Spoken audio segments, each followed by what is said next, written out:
السلام علیکم ورحمۃ اللہ وبرکاتہ۔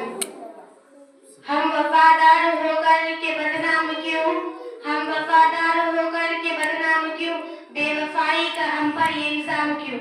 محترم سامعین، ہم ہندوستانی دو تہوار مناتے ہیں، ان میں سے ایک یوم جمہوریہ جسے ریپبلک ڈے بھی کہتے ہیں، اور دوسرا یوم آزادی جسے انڈیپینڈنس ڈے بھی کہتے ہیں۔ 26 جنوری وہ دن ہے جس دن ہمارے ملک پر اپنا دستور نافذ ہوا اور اس طرح ہمارا ملک جمہوری ملک بنا۔ آئین ہند کو بنانے میں بابا صاحب بھیم راؤ امبیڈکر نے پر ذات و طبقہ کے حقوق کی رعایت کی۔ ہر مذہب والے کو اپنے اپنے مذہب کے مطابق شادی بیاہ، طلاق، میراث اور عبادت کو بجا لانے کی آزادی بخشی۔ ہر ایک کو اپنی عبادت گاہ بنانے کی آزادی بخشی۔ ایسا کیوں نہ ہو، یہ دیش سب کا ہے، اس ملک کو سبوں نے اپنے خون سے سینچا ہے، اس کو آزاد کرانے میں سبوں نے اپنا خون بہایا ہے۔ ہندو، مسلم، سکھ، عیسائی سبوں نے قربانی دی ہے اور سبوں کی محنت سے دیش آزاد ہوا۔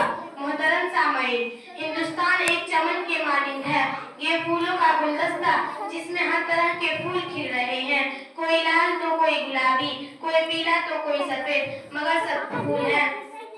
ہندوستان میں مختلف مذاہب کے ماننے والے رہتے سہتے آئے ہیں، سب کا رہن سہن، کھان پان، زبان اور لباس کے مختلف ہے، پھر بھی سب ہندوستانی ہیں۔ ایک دوسرے کی خوشیوں غمی میں شریک ہوا کرتے ہیں، ایک دوسرے سے بے انتہا محبت کرتے ہیں، مگر چند سالوں سے ان کی محبت کو کسی کا جادو لگ گیا ہے۔ کچھ سیاسی پارٹیوں نے اپنی سیاسی مفادات کے بیچ کریچ قائم کرنے کی کوشش کر رہی ہے، انگریزوں کی پالیسی ڈیوائڈ اینڈ رول کو اپنایا ہے، دھرم کے نام پر ہندو، مسلم، سکھ، عیسائی کو اتحاد کو پارا پارا کرنے پر تلی ہے۔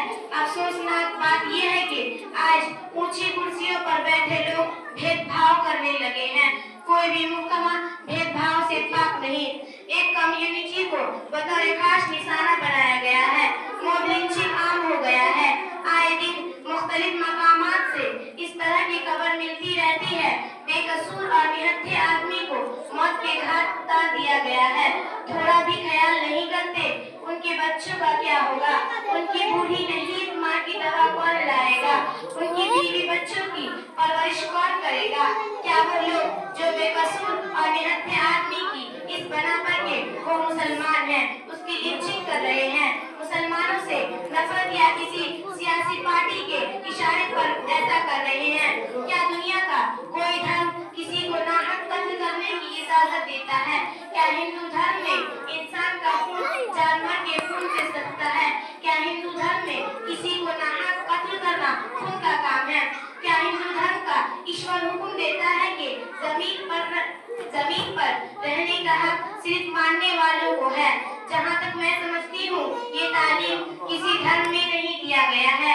آج کی ہندو تو RSS بجرنگ دل والے اپنی سیاہ کرتوت، دہشت گردی اور مانوتا کے خلاف حرکتوں سے ہندو دھرم کی چھبی خراب کر رہے ہیں، پوری دنیا کے سامنے ہندو دھرم کو ایک ظالم و قاتل دہشت گرد مذہب کی شکل میں پیش کر رہے ہیں۔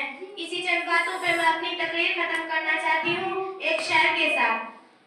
ہم اپنی جان کے دشمن کو اپنی جان کہتے ہیں، ہم اپنی جان کے دشمن کو اپنی جان کہتے ہیں، محبت کی اسی مٹی کو ہندوستان کہتے ہیں۔ السلام علیکم۔